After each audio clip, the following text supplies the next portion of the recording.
That's a good one. That's a good one. Oh God, it's a toad, son.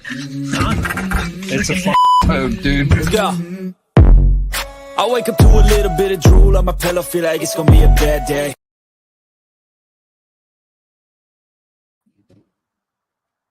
Ben, you might have to carry this one because I don't think we have sound.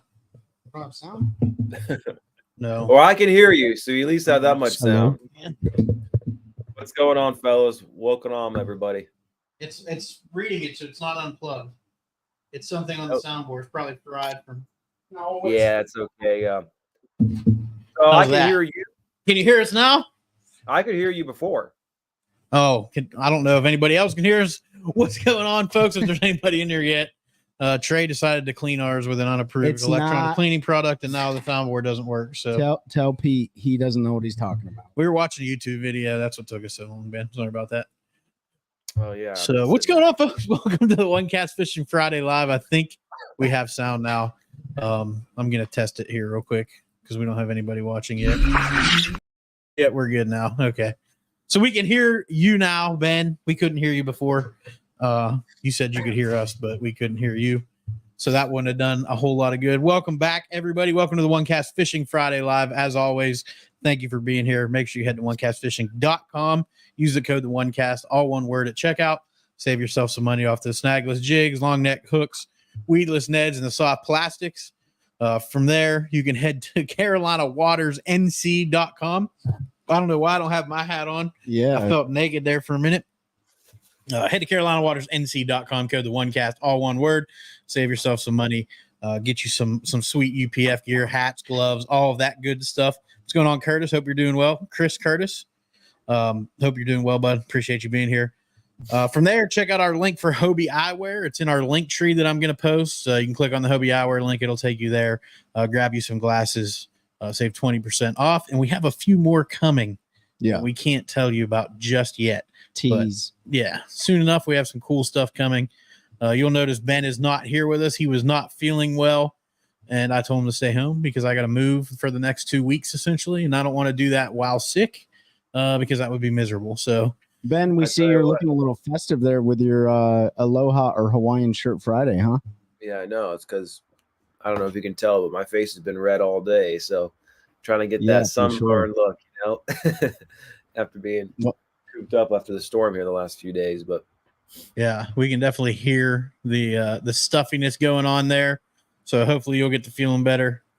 Glad you were able to jump on here. Sucks that we didn't get to see you in studio for Fishing Friday, but we're glad you were at least able to jump on from the house. So, yeah, for those of you that are local, you know, we just got absolutely hammered by the rain with old Big Deborah come through, dumped her rain on us. Dumped her rain. Yeah, dumped her rain. I was gonna say something else, but I don't think it would have sounded The water is rising. The water's rising. Jordan was almost 9 foot, almost up to 225.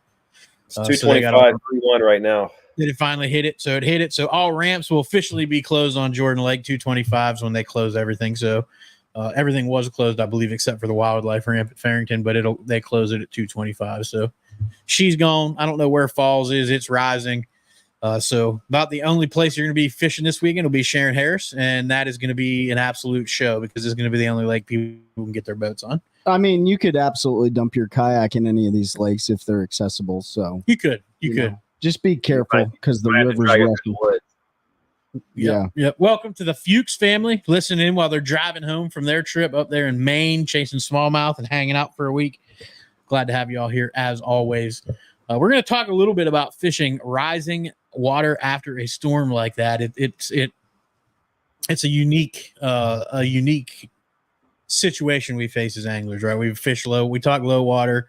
We talk when the water's high and stable, normal pool. But as that water's rising, you've had a ton of rain. All of those little feeder streams and everything are just dumping water into the backs of the creeks and things.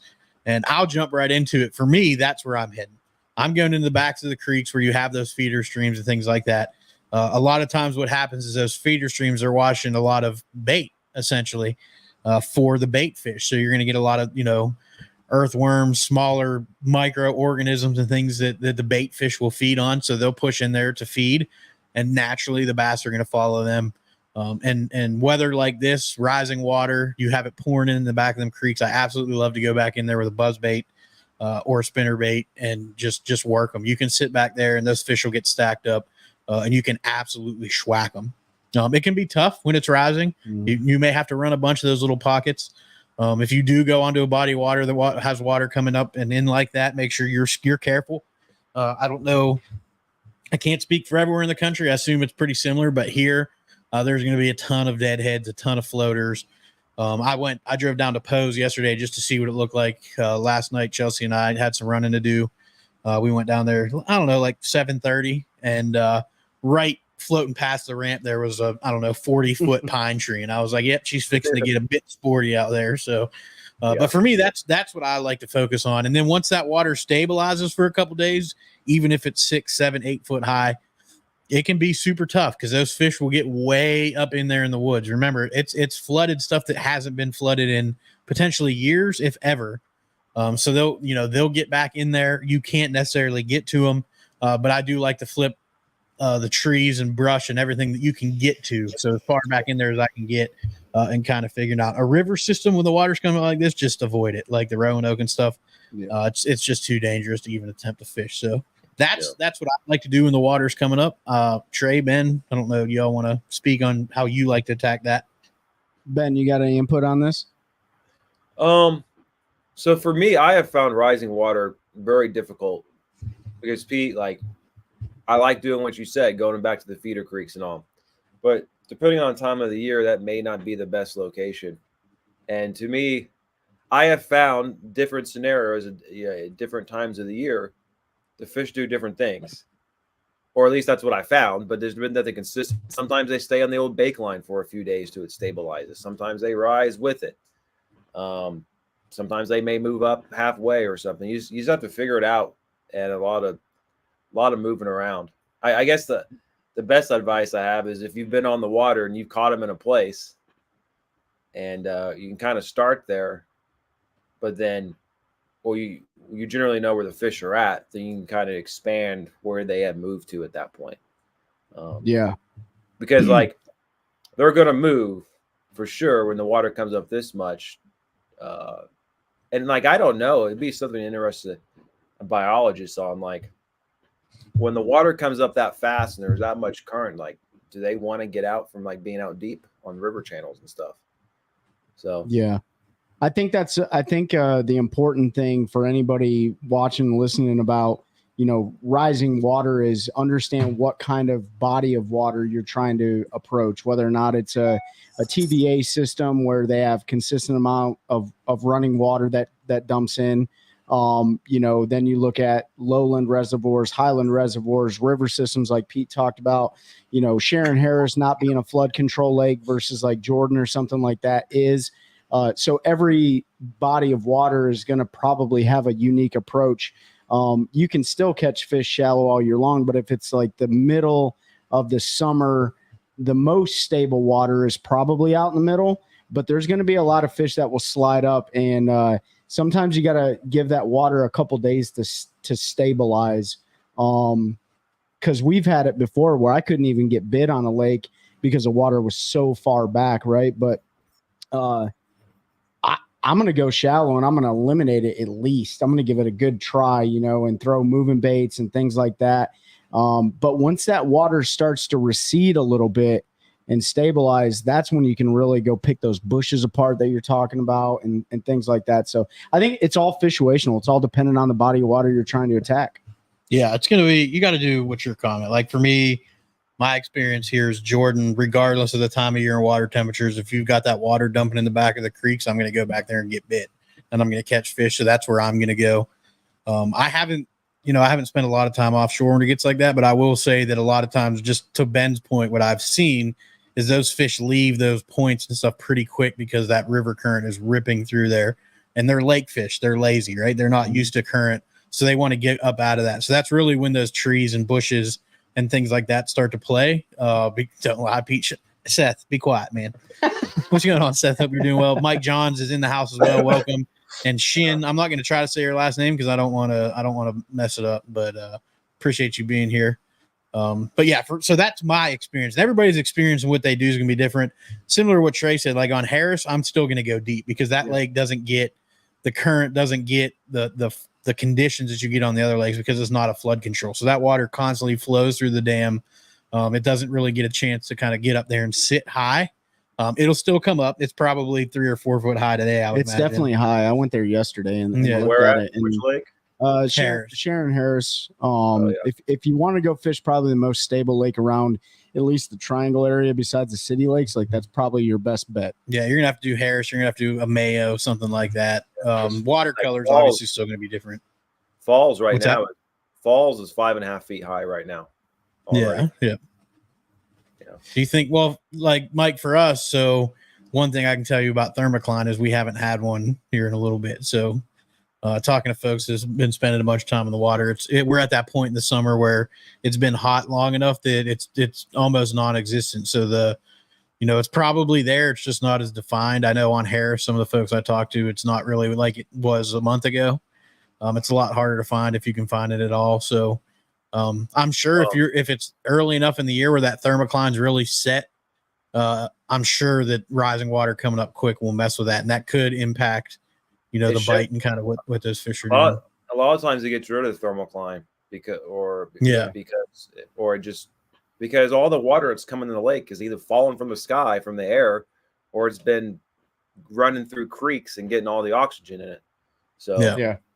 And of course, I tell you, the temperature coming down. I recommend like going to, so like I'll probably run out to Harris tomorrow for a couple hours in the morning to check it out. One of the things I'm curious about is, we talked about it a long time ago with, residential developments and development in general, changing the watershed and what gets pushed in the water nutrient wise and stuff like that.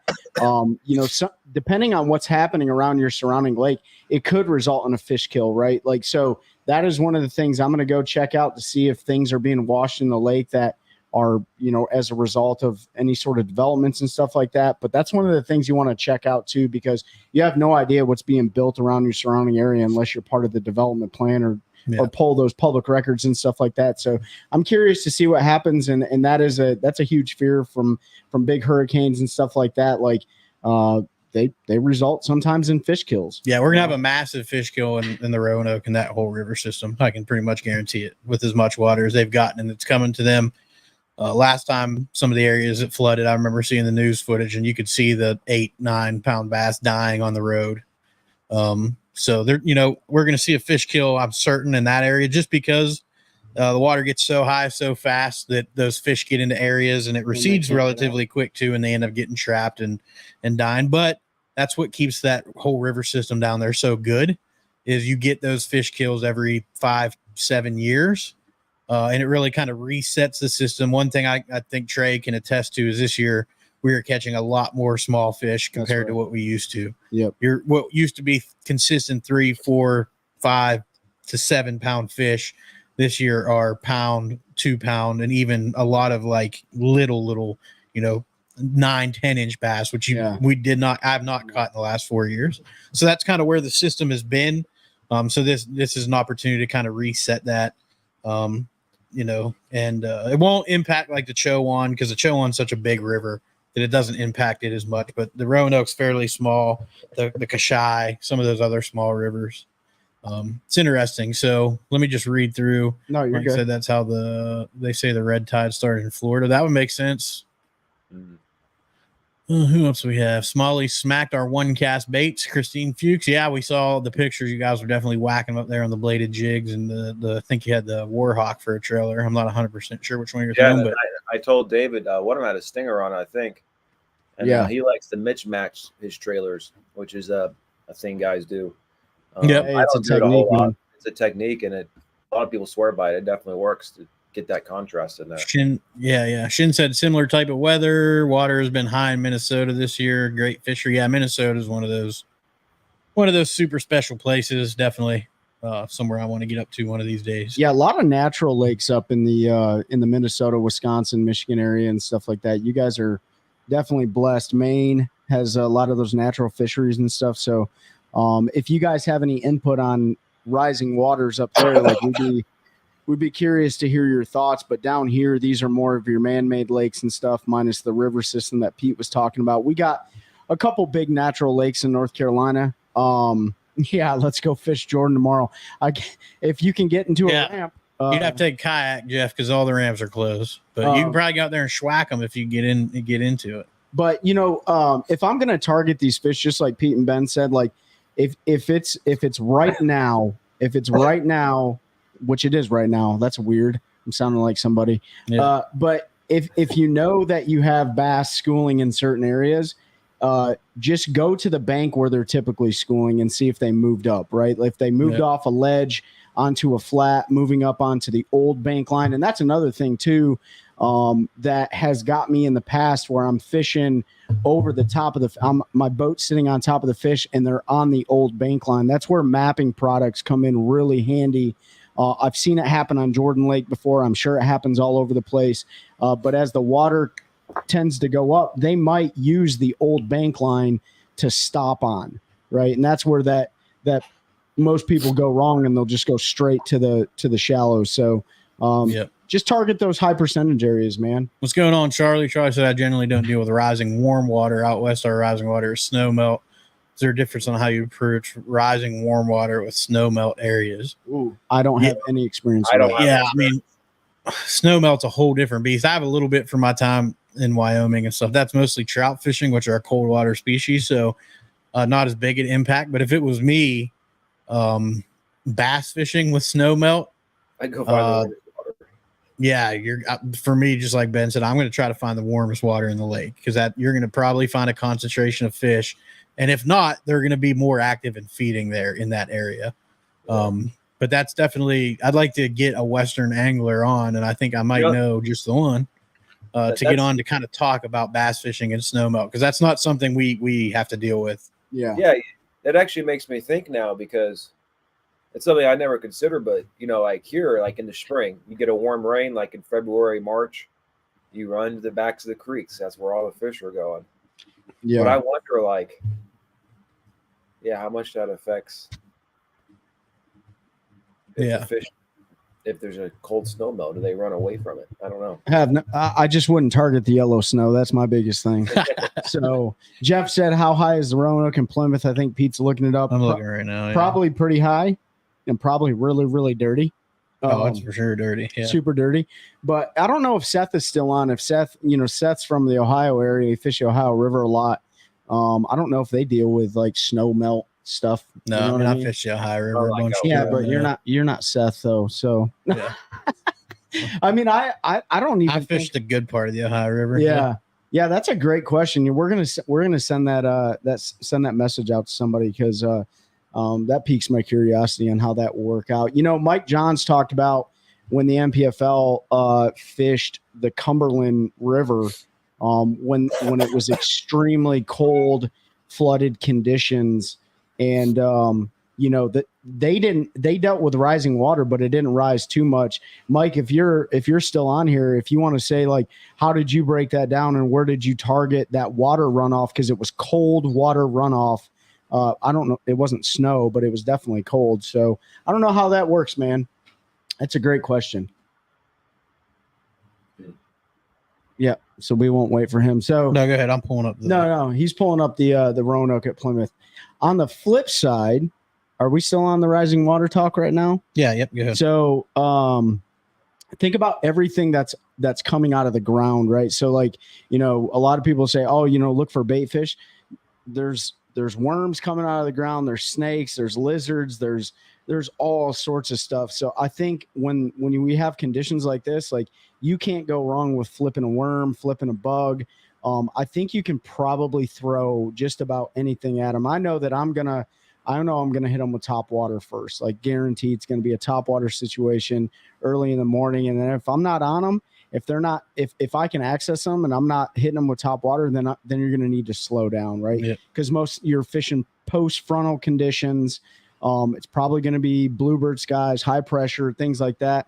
And that's where you can really generate a lot of bites, like flipping a soft plastic or something like that, like the One Cast Fishing Nighthawk, or any of the soft plastics, man. You can probably throw anything at them, but I'm definitely going to look for I'm definitely going to look for those areas where if they were on a point or they're on a ledge, I'm going to go fish that bank line that they were schooled up on. I'm not just going to go hit a bunch of random stuff. I'm going to start high percentage areas first. Mike John said my fish ended up staying in the same spot. So originally I found them at 10 to 15 foot of water. And then when the water rose approximately 8 feet, his fish stayed put. So they're in 18 to 23 foot of water and they stayed where they were at. And that's, Mike, that's absolutely probably the deal, right? Like they didn't rise with the water. They stayed right where they were at and they were waiting for that water to potentially stabilize. Ben, what'd you got? Yeah, so that's what happened 2 years ago. I was pre-fishing for a tournament at Jordan. Or maybe this was last year. But so that's when it got really high there in March. It was kind of cold. I guess the water was probably like high 50s. So like it was about the time everyone wants to go look for them spawning. But I caught the first day I caught one flipping in the reeds there. But the second day, all those reeds were pretty much underwater. Like the water had come up so much, rising water both days. And then the second day, I caught an 8-pounder, but that was off riprap, so it didn't have to move very far. So, and what I found out later, I've talked to a couple people, is that they had moved up. They really hadn't moved very far. They moved up. They were shallow, but they had just moved a little bit to where the old bake line was and some of the old buckbush and stuff, and that's where guys were catching a lot of chatterbaits and all. Are you talking about when the water started receding? No, I don't. No, I'm talking about Trey. I wasn't paying attention. So it's like 6 foot right now, Jeff. No, I didn't talk the receding one. Okay. This time of the bait rules, if they follow the water, then so will bass, and the bait stays, put bass stay. Yep. Yeah. Follow the bait. So Mike asked a question. He goes, do you adjust your pattern when the water starts receding? Yeah, my favorite pattern when the water is falling, especially on Jordan Lake, is the couch pattern. What? Just stay home? Stay at the house, because that lake fishes like absolute dog doo-doo when the water's falling.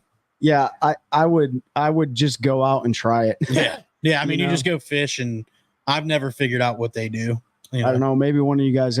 I don't know if I have a lot of experience when the water is falling, because I don't feel like we have really high water conditions. I will tell you this though, and we learned this year, just because the water is falling doesn't mean that they're necessarily not shallow. We ran a pattern in some water willow, and then we ran that same pattern the next morning in that same water willow with about a half a foot less of water on it, and the fish were still in the same exact area. And we didn't know that the water had fell until we didn't look at it on our phones or anything like that. So, but that's one of those things, like at least give it a try eliminating the shallow water. And then if it doesn't work, you're probably going to have to hit that mid water depth, that 4 to 8 foot, which a lot of us overlook a lot of times. So, but yeah, I don't know if I would change my technique at doing it. I would go eliminate the shallow water first. Yeah, Jeff, the gauge is showing 275 at the bridge there. That's about, if you use their little calculator thing, that's about 6 foot high right now on the gauge height. So I didn't look at what the CFM was, but it's probably an absolutely ridiculous amount down there right now. Well, here's one thing too. And Mike asked about like changing your patterns with like receding water. Not every fish in the lake goes shallow. Yeah. Yep. Just like not every fish in the lake goes deep all the time.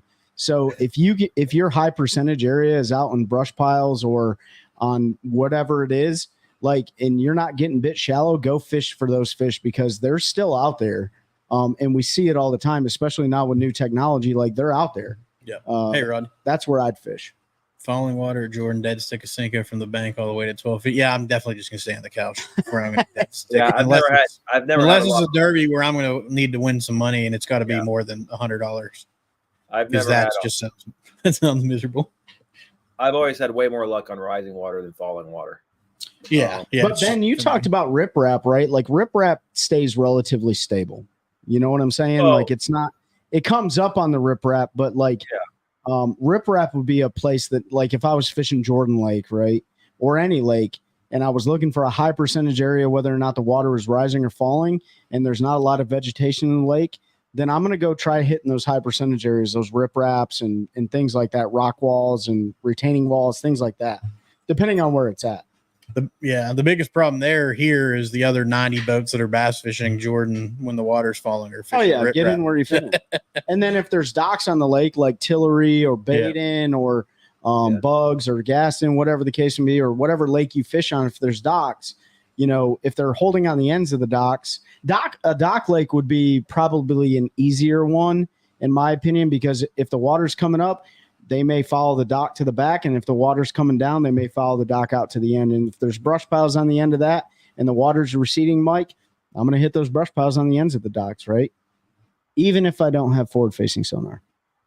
Why do you guys think falling water is maybe more difficult? I mean, it is for me, but I just think because it's pulling, so everything's been pushed up shallow, and the bait and everything's up there. And as the water falls, all that stuff starts to pull away from there. And the bait gets sort of wonky, that those concentrations of the shad and bluegill and stuff are kind of a bit more spread out because as it recedes, it pulls that food source that they were on and it disperses it over a wider area.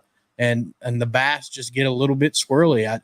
It's just, I don't know exactly why. That's my opinion. It's probably wrong. I'm sure somebody will tell me I am, but to me, that's why. So like it pulls all that bait out. It pulls what the bait is feeding on. So the bait's bait. So everything just gets kind of spread out again, and it takes a little bit for it to reset. Do you think it has to do with anything about the way the fish is positioned? So when the water's rising, fish are like a lot of times facing towards the bank, eating from the bank, versus when the water's falling, they're probably positioned out. I don't know. I have no idea. I think maybe this analogy I just thought of, maybe you'll appreciate this, Trey. So one of the most dangerous operations you can do in the military is to retrograde under fire, right? So withdraw under fire for whatever reason you have to do it. That's basically what the bass are doing. Like, the air is their enemy because they're going to die if they get in it for too long. So when the water's rising, I got more of this home I can live in, and now it's like, well, my home's disappearing. So I imagine it stresses them out. And then they could. It just kind of throws them for a loop, maybe, especially if it's fast falling water. I'm sure that plays a role. It's also back to what Trey was. That's why I thought Trey was talking about earlier. Is typically that water, that post front, you're having high pressure, you're having those sunny bluebird skies, barometric, high barometric pressure. So the fish right there are a little bit less active, and they're probably full. I would imagine. And they've been up there just getting fat, right? As they can stay up there. So just a little bit. And then Mike said, I think falling water pulls bait out of the shallows, allowing the fish feed on some bait that was hidden due to the higher water. Yeah, absolutely could be. I think it's probably a combination of things, and we'll really never know. But we all can have opinions. And, I'm not going to go out there and dead to stick a Cinco for fun. Well, Jeff said fish the creeks that have running water in Jordan. Yeah, absolutely. That's what I talked about. You may not have been on yet, Jeff, but that's my go-to Jordan pattern when the water gets up like that. Yeah, and you'll know, like, you can look at the topography on your map. If you're looking for those high spots, like those humps and things that are on land, then those are typically your bank lines that are going to have some of the best water runoff, whether or not you see like a valley that meets the water, or you see like dredged out docks, like on certain lakes, like more water runoff is going to go into there. It just depends, but look at the topography on your map and use your map to help you identify, or, potentially in our future partnerships, we'll be able to help you out a little bit with that stuff. You know what I mean? So, yep. Falling water searching for a new home. Yep. I think there's some of that probably too. They've sort of settled in, and now they're getting pulled out of where they've been living for the last little bit, and they got to find somewhere new. So, and look, there's probably definitely a difference as we talked about, mentioned in the beginning with rising water. It's all lake river system dependent, because those lakes, I mean, I don't know if Jordan would fall in the category because it doesn't fluctuate nearly as much as the lakes out west do, that constantly flow up and down through the seasons. I know Jordan's a core lake, but it's more flood control. It's not. So like those fish are used to moving up.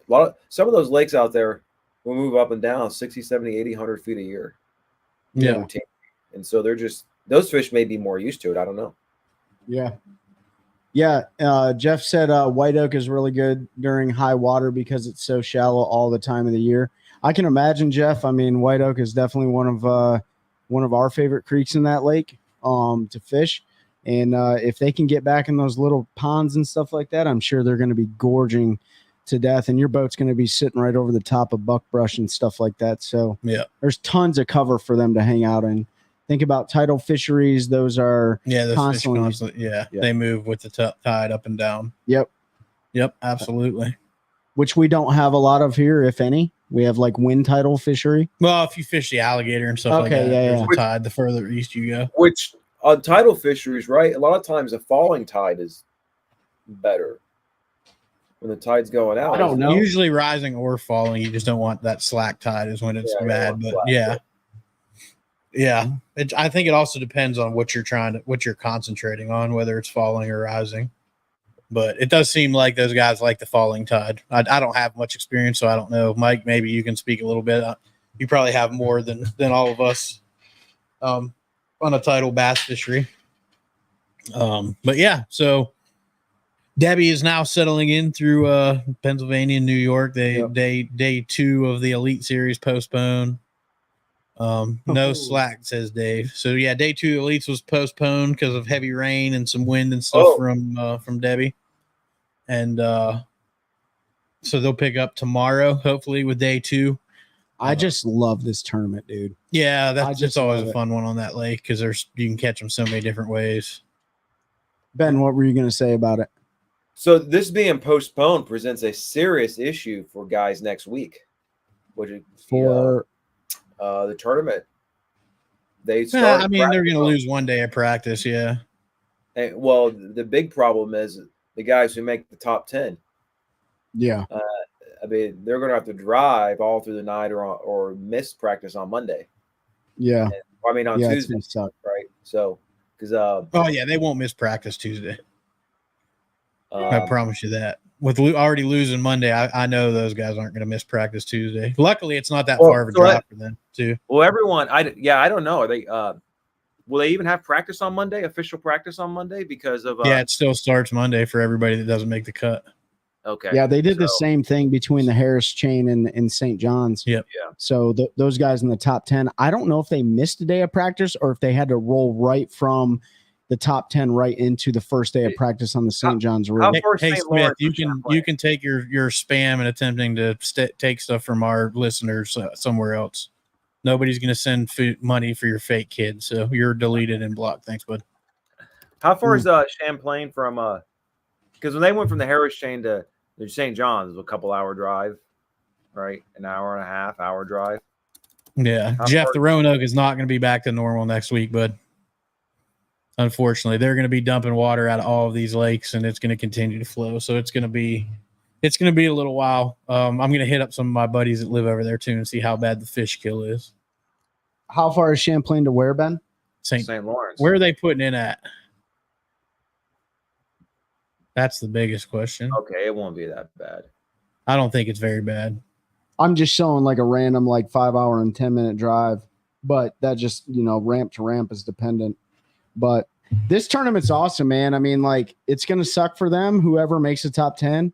Waddington. Okay. But this is definitely a pretty entertaining tournament. Seth Feider's leading right now with little over, 23 pounds on day 1 with all greenfish, catching them, flipping, frogging, doing the stuff that a lot of us like to do. And if you're going to watch fishing, I guess that's the way to really watch it. And then you got guys out there chasing brownfish around and scoping them and stuff. And then you got Ike and Ellie that's hitting docks with, wacky worms and stuff. This is a really cool tournament. I watched the majority of it day 1, and it was really exciting, man. It's a breath of fresh air for sure from a viewer perspective, I'll say. Yeah, you had guys catching shallow. Everything was in play, so we'll see if it holds up.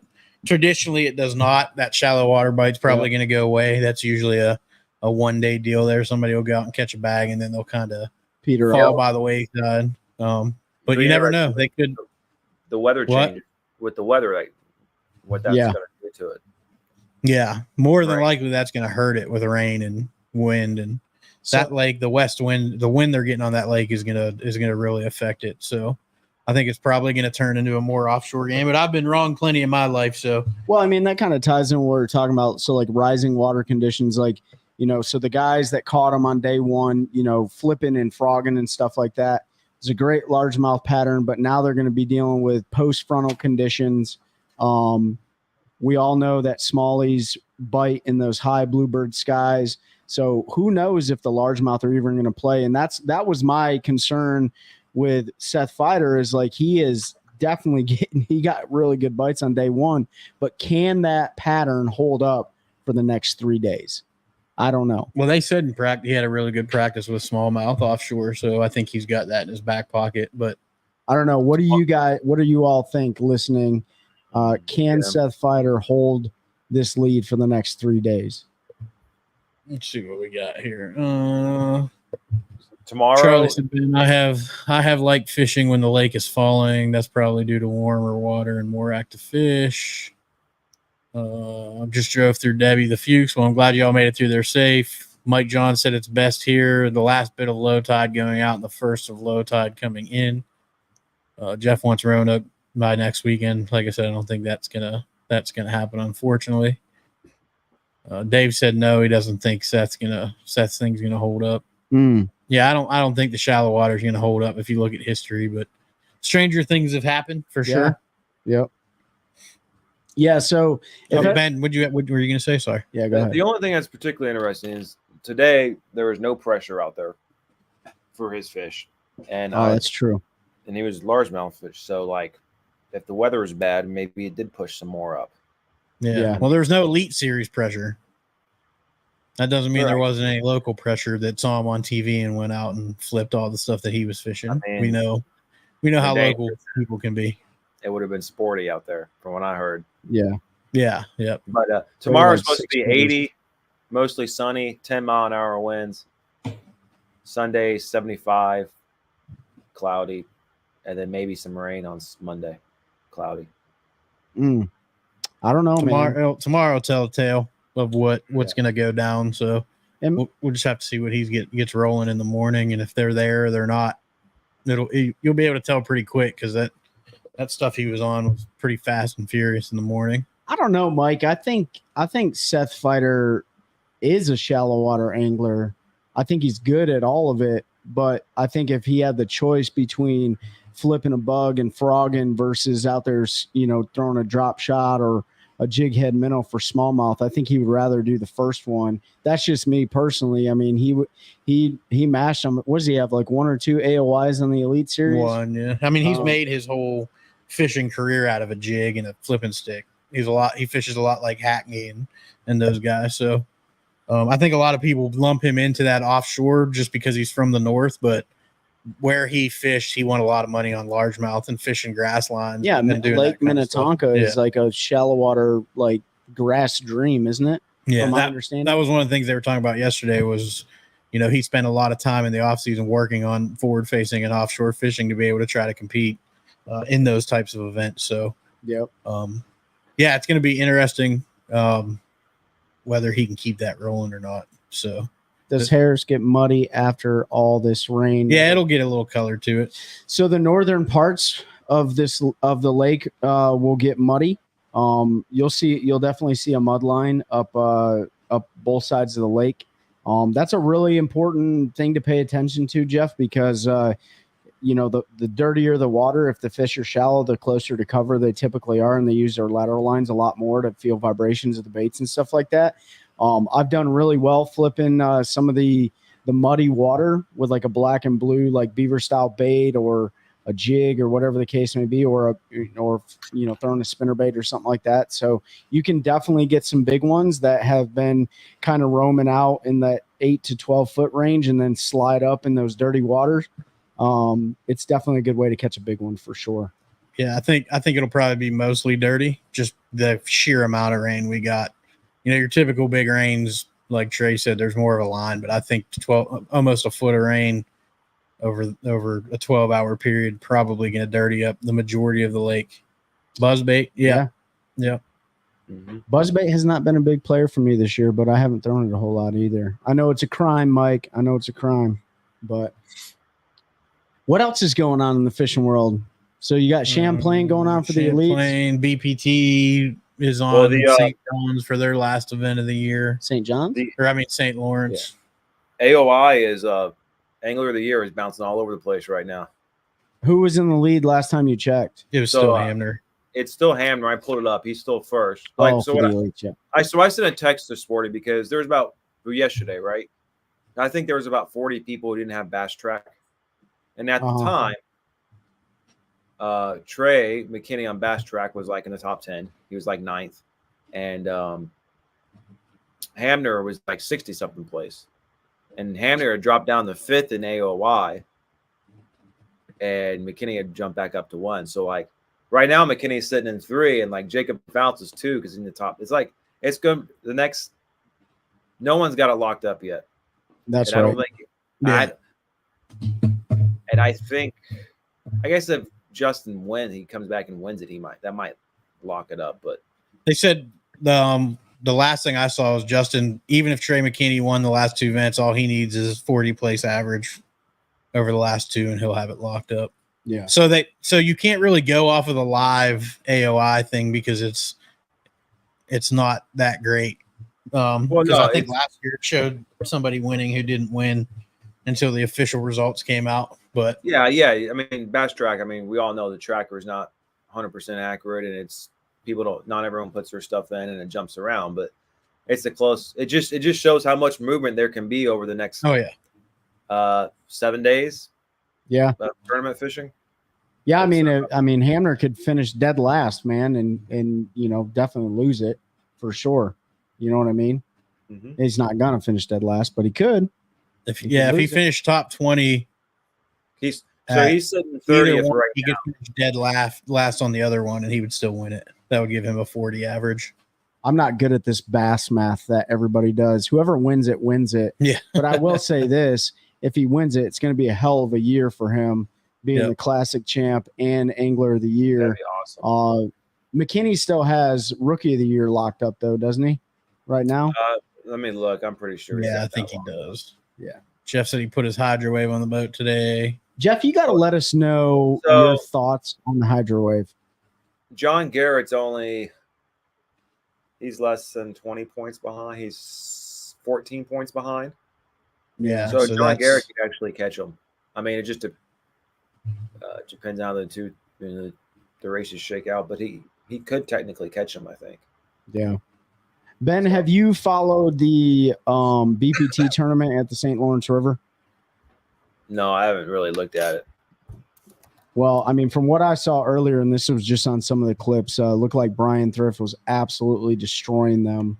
God, he had like 135 pounds or something like that. Oh, he had 150 pounds, 160 pounds. Good gracious. Yeah, second place at 159. Yeah, Josh had 159.15. Yeah. That's crazy, dude. So he only had like a 4-ounce lead or something ridiculous with 100. But he also caught 5 more fish. Yeah. So who that's their last tournament of the year, isn't it? Yeah. Yeah. It's all but over. Wheeler locked up Angler of the Year for BPT. I don't think they've given him the trophy yet, but the only person that could catch him was Alton Jones. I don't even think he made the cut, which blocked it up for Wheeler. Heck of a year for Jacob Wheeler again. Yeah, what's he like? I think he's won AOI every year since the BPT came out. Yeah, it's crazy. Yeah. Man. I mean, I think he's 19 points ahead of Alton Jones Jr. Okay. Yeah, he pretty much solidified that deal then. Because I think is 30 points, 35 behind him. So yeah. Man, I mean, other than that, there's not a whole lot going on in the fishing world. No, there isn't. I mean, everyone's kind of had a hiatus. The MPFL just got done with their Pickwick event, and they're getting ready to go to Saginaw Bay. I mean, their opens and stuff are, I think, where are they going next? They got a few more events left for the elite qualifiers. Jeff said, I've had some schools of bait fish follow me around. I see streaks on the fish finder, a fish coming up to see what the noise is. It helps when fishing is tough. Yeah, Jeff, I don't have one on my boat. Pete doesn't have one. Ben, you don't have one on your boat. But I'd love to see how it affects fish using forward-facing sonar to see if it changes their behavior, and that might be something that I look into in the future, is just to see what it does. Mike John says Wheeler is like a Tom Brady of bass fishing. He's like the Tom Brady of every fish counts, yeah, for sure. You can definitely see when the league changed its style, or when that style of fishing suits him for sure. Not that he can't catch 5, for sure he can catch 5. But we've had Zach Burge on here before, and a lot of people talk about like that style of fishing is very different than hunting down big fish. I mean, that changes your whole strategy. So I don't know, man. He's definitely a Tom Brady of the BPT. Yeah, he struggled a little bit last year when they went to he didn't have a terrible year, but when they went to the 5 fish, 5 best, it's like you said, it's a whole mentality thing, and he's for so long been on that got to catch as many as possible that I just feel like he had trouble adjusting back to needing to catch 5 big ones. Yeah, I mean, probably because he's been fishing that format for years. Yeah, so, yeah. I'm trying to look where he finished last year because I'm probably wrong. Ben, what else is going on in the fishing world? Oh yeah, Wheeler finished 2nd last year in AOI. Yeah, so he was still fine. Yeah, he's going to be okay. Yeah, Jacob Wheeler will have a home most likely, no matter what happens. He was AOI. Yeah. 2021 is AOI. So he's only not won at one time. I know Edwin Evers won it in 19. So he did not. Jordan Lee won it in 20. That'd be a hard house to. That'd be a hard house to. So 21, 22, 24, he won it. I feel good. I feel. Dude, that's pretty impressive, man. Gosh, regardless of all the fish, 5 fish, and then a 2nd place the one year he didn't win. Oh yeah, and the other year he wasn't. One of them he was 3rd in AOI. So it's like, okay. When Edwin won, yeah, he's a monster, dude. He was 3rd, yeah. What'd Rodney say? So I get the feeling something better in live scope is going to emerge in 2025. Yeah, and we'll see. I don't know. I have no idea what could be better. I'm not sure. I don't know what they're live cameras. Some stuff we've talked about that I'm not even going to bring into the realm of a conversation. That if it's true, that I'm just going to quit fishing. I'll tell you what. The next time I go fishing, I'm not even going to turn a graph on. I might turn my graph on at the council and just use it for mapping. But at the what? At the council. The council. The council. What are we going to a meeting? It's console, Trey. At the council. Michigan coming up, and go out there and just fish, man. And I think that's important for all of us to do, even if we are fishing tournaments, is to go out there and just recreationally fish and make sure that you don't lose that intuition, because that is the biggest argument in the world right now. Trey will be out there pinging with jig head minnow tomorrow. You never know. I know. You never know. He bought all kinds of new fancy jig heads, titanium and aluminum. No, I am gonna get out there and do some stuff with some different baits that I got, but that's just to get the feeling of them. I'm just talking smack. But I do need to go chuck a buzz bait around, man, and a whopper plopper and all those other top water plopper type baits and stuff. Like I feel like top water has not been. I mean, it's been good on some of the lakes this year for me, but it definitely has been better. Yep, I schwacked him on the buzz bait down at the river last weekend. Yeah, you did. And then now the river's dead. Yep. She's going to be dead for a while. I just fish every time. Try it, boys. Christian says, I do it all the time. Well, when I go to the river, I do it all the time. Now's the time to go fish new water as the water's rising and just go play around with different things. So it really is. Yeah. This is, you got water up. Fish are going to get spread out. Yep. You can definitely water that you usually don't fish, a little city lake. That's right. Right. Yep. Some that's a little more stable, a little more hit. You might find a hidden gem. I'm pretty happy that our lakes are going to be wrecked for about the last month, next month, honestly, because I'm going to be so busy I'm not going to get to fish. Hey, yeah. Speaking of which, we should all just go to Union County and fish out there. Oh, yeah. Union County is the place to go.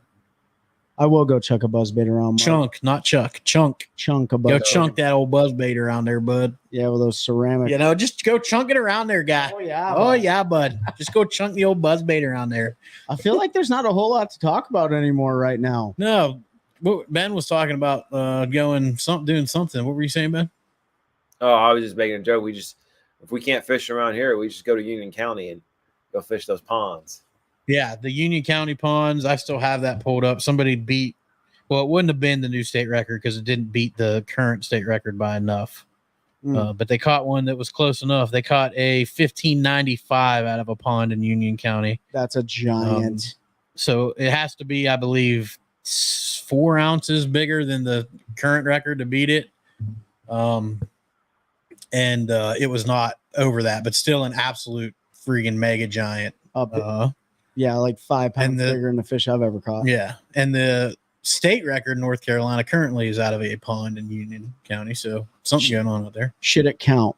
Should it count out of a pond? Nope, 100% no. 100%, yeah. You can't beat a multi-species angler. I mean, You can't be. no, he corrected himself down too. If you would have read, No. You're skipping. we'll be fishing the kayak derby on gas tomorrow. Be careful, have fun. Gaston had not updated their water levels when I looked this morning, so I have no idea what it's doing. But I mean, it'll be pretty stable. Yeah, but they also got a lot of rain up there today.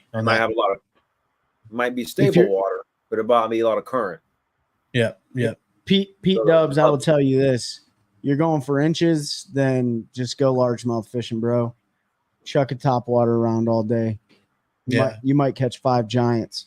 Yep. If you shoot Trey a message, he'll tell you exactly where to fish. He's the Gaston master. No, I'm just kidding. No. How's packing going, Pete? It's going. I spent yesterday after work and packed up all of my tackle, priorities. And then he went out today and bought pegboard. Today, yeah. The first thing he bought for his new house is pegboard to put on the garage wall. Pegboard for the garage wall. So I've got all the pegs for you. So all right, there you go. Because I was counting today. I've got, I believe, 6 totes full of soft plastics and hard baits that I need to put on a wall somewhere. So Pete said he didn't get a chance to pre-fish today. Sometimes tournaments work out better when you don't go out there and psych yourself out. So just get out there and fish what looks good, bro. Like there's tons of vegetation in that lake, tons of rock, tons of docks. I mean, you pretty much in Lake Gaston, you have all of it. So, get out there and throw a buzzbait around. Yeah. Midway USA has a great deal on 100 count Senkos. Huh. I don't think I need any more Senkos right this minute, but I'll probably get a look later. Jeff, Deep Creek Lures is looking for new pro staff. So if you're in the market to be a pro staffer, I don't know if you're already on with them, but they're on the market for that. And by the way, in the market, if you guys go to my personal Facebook page, I'm selling some things at pretty good prices. So if you're interested, if you're local here in the Sanford area, which I know a lot of you guys are not, but if you're local to the Sanford area and you got any friends down here, we got some fishing rods for sale, some baits and stuff like that. So just shoot me a DM if you're interested in any of those items. I've already sold, I think, 2 rods and 4 baits. So there's a little bit left. Just shoot me a message and I'll give you an update. Yep. And if you are local, we're going to be having a big old, like $44 for 100. Yeah, that's pretty good. We're going to have a big old tackle yard sale coming. Trey, Seth, me, maybe Ben's got something he needs to offload. Yeah. We're gonna get something on the book. So if you're local, keep your eyes open for that because we've all got too much stuff. It just kind of accumulates and sits there collects dust. Jeff, hook you up with what? I'm not on with Deep Creek Lures. And Pete's not either. And Ben's not either. I didn't even know they were looking. But they posted a thing on their social media the other day that they were looking for pro staff. But Nick is on with Deep Creek and Mike. So we can hit them up and talk to them about it. But, getting on, we talked about this a long time ago, but getting on pro staff, depending on the contract you enter or whatever the case may be, it's a great opportunity to save a little bit of money on baits. It brings you back as a repeat customer a lot of times. So it's good for that business as well. And you promote their product. So if you're not on with any companies, getting on a pro staff isn't a bad idea because it helps you save a little bit of pocket change. Yep, absolutely. road trip for a yard sale. Yeah, I mean, we're gonna have we already owe you a little goodie bag anyways when you get down here, but we'll have more stuff so that you guys can burn a hole in your pocket with that money and purchase some stuff. Yeah. Absolutely. Yeah, if y'all got any more questions last minute, get them in there. We're coming up on an hour. I've got a long weekend ahead. Ben's not feeling well. Trey's a bum. Yeah, I'm a bum. So we're gonna get to wrapping it up, but yeah, not a whole lot going on. I know probably wasn't the most exciting live this week. I think we covered some pretty good topics though. If y'all have suggestions for live shows, shoot them to us on the group or DM or whatever. And this is the easiest place for us to kind of answer those questions and get on some of those different topics. As we have guests and stuff lined up, for our weekly recordings, typically, it makes it hard to kind of ad lib and go through some of those. We do have some weeks where we do need ideas. So if you shoot one to us that we think we need to make into a full, recorded episode and really, dig some facts or whatever, then we'll definitely do that. But we're always looking for suggestions. We do this one just so we can talk about fishing and hang out, but more than that, it's to try to bring information to all of you folks, to help you get better as anglers as much as possible, and share some of our amateur knowledge that we have. Next week, why are baits so expensive? Yeah. I mean, it's funny you asked that. We talk about some of that, and the episode is going to come out next week. So so stay tuned. Next Thursday at noon, a new episode is going to drop on Spotify, Apple Podcasts, all that stuff. Jeff, give it a listen. We have a great guest that's on the show, and we talk about the industry and its economic situation that it's in a little bit. That might help answer that question a little. Yeah. What you got, man? Not Nothing. Much. Nothing, man. We'll drink some Robitussin and wrap it up with duct tape. Take some of those ibuprofens. We definitely appreciate everyone jumping on here and spending an hour of your Friday with us. We'll keep posting questions and stuff. If you're not part of the Facebook community page, go to the OneCast on Facebook. Sign up. You just got to answer a few questions. That way we can verify that you're not a fake account. We'll get you guys in the community page. We always post questions and things about Take a Warrior Fishing, which we got upcoming events with them, Heroes Harvest, FX3, Special Operations Bass Anglers, all sorts of local events that are coming up. Stay tuned for those. Some really cool things. Let's run through those real quick. So we've got Take a Warrior Fishing. We have September 7th. We have the Warrior, I forget what it's called, Warrior Fest. I'm terrible. I'm on the board and I can't remember the name of the event. But it's Warrior Fest. It's at I'm going to pull it up because then I can't mess it up. I do have the date right. I know that. It's at the brewery. Right? Yeah. Trey's trying to pull it up. I'm trying to pull it up. The internet's not working. Warrior Fest. It's at the Tap Yard in Raleigh. September 7th. So I was right on the date. It's pretty much an all-day deal. We're going to be there doing a live. So that week we will not do a Friday night live. We're going to do a Saturday live from there. We'll be hanging out. There's a cornhole tournament, all kinds of fun stuff going on there. So make sure you check that out if you're in the Raleigh area. Again, that's September 7th, 2024 at the Raleigh Tap Yard. It finally pulled up for me because I wanted to double check. Did he put times on there yet? I don't think so. I think it's still TBD. So I'll definitely post the times, but I know it starts pretty early in the day. I think around 1. Somewhere around there. Bands come on around 6. So it's going to be fun. Bunch of prizes. They've got a week vacation in Nags Head that includes a full day offshore fishing in the raffle. The other is a couple Carolina Hurricanes tickets with a parking pass. So that's a great event. It's a fundraiser for us. And then November 2nd, 2024 on Sharon Harris, out of Holloman Ramp, which is not the ramp if you fish the spring event. That is the other one on the northern end of the lake. We have our Warrior Fishing event, which is basically an all-species tournament. It's a 8:30 a.m. or I'm sorry, it's a 10 o'clock blast off. It's a little bit later till 2 p.m., so a little bit shorter day. Good, it's cold. It's an all-species event. We give prizes for largest bass, largest catfish, and largest panfish. It's really just about, that one's just about, they're all just about getting warriors out there fishing, but that one's a little bit less competitive than the bass one because it's open to all species, but it's a ton of fun. It's a great event. So if you're around, again, that's November 2nd at a Sharon Harris Holloman ramp. You can head to warriorfishing.org on the events tab and click there to sign up. And then the weekend after that, November, I believe it's the 8th, correct? It's Veterans Day. So November, 8th. I got it right. November 8th is the SOBA, Special Operations Bass Anglers. There's another fake account. Do not cash at that person who's begging for money for their kids that don't exist. So let me delete that. That's how you know you made it. You know you made it when the bots start trying to scam people out of money. So they're gone.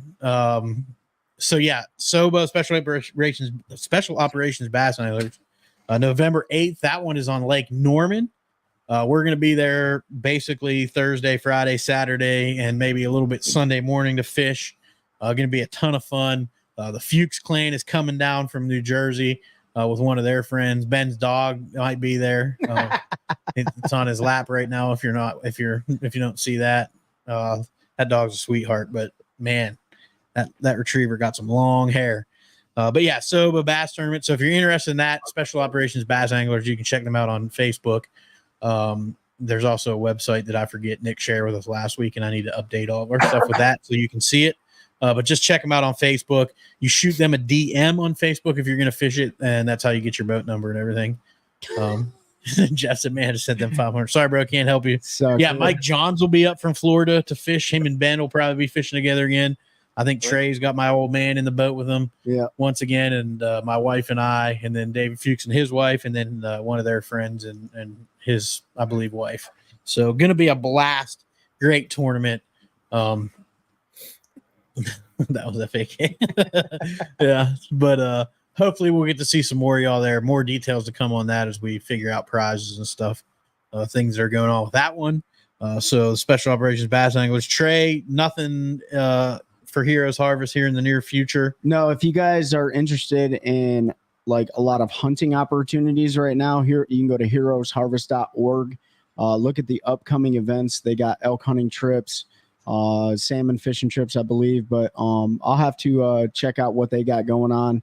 I do more of the fishing side of it. So maybe after Hurricane Debbie passes through and the water stabilizes, I'm going to take somebody out next weekend because it's a 4-day weekend for me for some odd reason. I don't know if it's a holiday or whatever. I'm going to take somebody next weekend. So, but yeah, check out heroesharvest.org. You got tons of things. If you're a veteran or active duty, there's a sign up roster on there. You got to submit either a picture of your common access card or your retired card to verify who you are. And then they will do a random drawing, and then that winner will get, they'll coordinate through whoever's going to take them on that trip. Yep. And if you're struggling and you just want a day on the water, veteran, first responder, or you're just somebody that needs somebody to talk to, as always, hit us up and we'll do our best to get you out there. And if you're a warrior looking for fishing opportunities, again, take Warrior Fishing, warriorfishing.org. You can sign up there. We've got a ton of opportunities fishing wise. Again, Trey's working the fishing angle on Heroes Harvest. It'll get better. There'll be more events, but if you're looking for hunting, they're a great organization to give you that opportunity as well. So appreciate you, Ben. Any last thoughts? Anything you want to add? No, I'm good. All right. Well, everybody have a great, safe weekend. Hopefully you get to get out on the water. I'm going to be packing to move. Trey, I'm going to force him to help me move a couch tomorrow. So we got all that going on. And appreciate everybody being here. Appreciate you supporting our those that work with us in the show and helping us continue to grow a culture of anglers helping anglers, one cast at a time. That's a good one. That's a good one. Oh, God, it's a toad, son. It's a toad, dude. Let's go. I wake up to a little bit of drool on my pillow, feel like it's gonna be a bad day.